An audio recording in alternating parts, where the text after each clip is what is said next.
اب رہ گیا اللہ. حضور پاک تو اس دنیا میں نا, روح مبارک اوپر ہے لیکن کچھ لطائف دنیا میں نا. اللہ تو ساری دنیا ختم ہوتی ہے پھر بھی اس کا نام و نشان نہیں. اچھا, اللہ تک پہنچنے کا طریقہ, جب تمہارے اندر 24 گھنٹے اللہ شروع ہو جائے گی تو تمہارے دل میں اللہ کا نور آ جائے گا. ایک حدیث میں یہ جو ظاہر ہے یہ باطن کا عکس, ادھر جو نظام ہے بجلی کا ہے, ادھر جو نظام ہے وہ نور کا ہے. یہاں موبائل فون پر ہے, بجلی کی لہریں یہاں سے اٹھتی ہیں امریکہ پہنچ جاتی ہیں.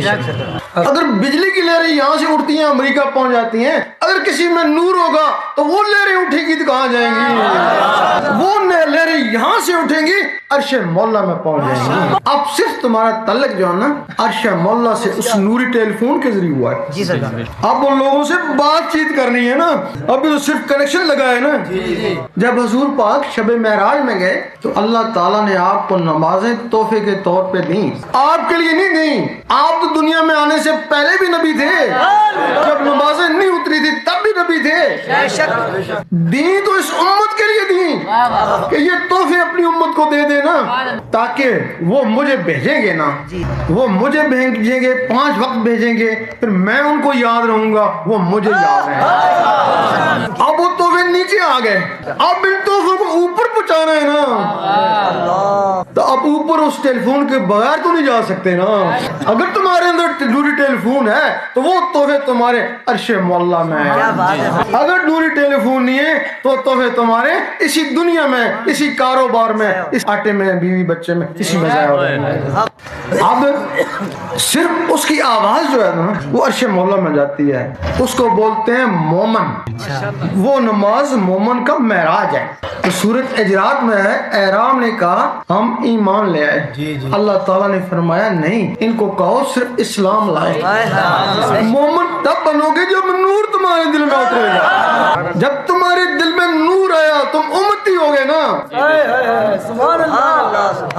اس وقت تمہارے 72 فرقے ہیں نا, سنی, شیعہ, وہابی, سارے کہتے ہیں ہم صحیح ہیں نا. تو فرقہ کیوں صحیح ہوگا؟ فرقہ کبھی صحیح نہیں ہو سکتا ہے, یہ نکلا ہوا بٹا ہوا ہے, یہ جس سے نکلا وہ صحیح ہے نا. یقین کرو, نہ سنی سید, نہ شیعہ سید, نہ وہابی سید. اگر صحیح ہے تو امتی صحیح ہے نا. اور امتی کیا ہوتا ہے؟ جس میں اللہ کا نور ہوتا ہے وہ امتی ہوتا ہے نا. جب وہ نور نکل گیا تو سنی, شیعہ, وہابی بن گیا نا. تو جب وہ نور دوبارہ آ جائے گا کبھی نہیں کہو گے میں سنی ہوں, میں شیعہ ہوں, میں وہابی ہوں, یہی کہو گے بس امتی ہوں تمہارا یار. اب جب تمہارے دل میں نور آ گیا, جس طرح مغرب میں میگنیٹ پہاڑ ہیں, یہاں قطب نما ہے, جس شہر میں لے کے جاؤ گے اس کا رخ ادھر ہی ہوگا. اگر تمہارے دل میں نور آ گیا تو تم جس بھی فرقے سے ہوگے تمہارا رخ اللہ کی طرف ہوگا. مرکز وہی ہے, رخ ہی اتر ہوگا کسی بھی فرقے سے ہو. اب رہا سوال, پہلے پتہ لگے کہ اللہ کا دین کیا ہے. اس کا دین سمجھ میں نہیں آتا ہے. تورات میں کچھ اور دین ہے, تو زبور میں کچھ اور دین ہے, انجیل میں کچھ اور دین ہے, اور قرآن میں کچھ اور دین ہے. پھر اس کا دین کیا ہے؟ اس کا دین عشق ہے. اور جب کوئی اس کا عاشق ہو جاتا ہے تو وہ اس کا ہو جاتا ہے. اب آپ تقریریں سنتے ہیں کہ جب تک محبت و عشق نہیں حضور پاک سے, اللہ تعالیٰ سے, ایمان مکمل نہیں. یہی سنتے ہیں نا, سنتے ہیں نا, دعائی کی تعریف سنتے ہیں نا, دعائی تو نہیں ملتی ہے نا. تو دعائی ملے تو عشق و محبت آئے نا. چلو دعائی کا طریقہ بھی بتا دیں گے کہ اندر عشق و محبت کیسے ہوتا ہے. جب اس تمہارے دل میں اللہ اللہ ٹکرائے گا, کوئی بھی چیز دل میں بس جائے اس سے محبت ہو جاتی ہے. کوئی بھی چیز جب اللہ اللہ دل میں بس جائے گا تو اللہ سے محبت ہو جائے گی. جب اللہ سے محبت ہو جائے گی, اب تم کہتے ہو مجھے اللہ سے, اللہ کے حبیب سے بڑا عشق ہے, تم کہتے ہو مکار ہو. محبت عشق کا تعلق زبان سے نہیں ہے, محبت عشق کا تعلق دل سے ہے.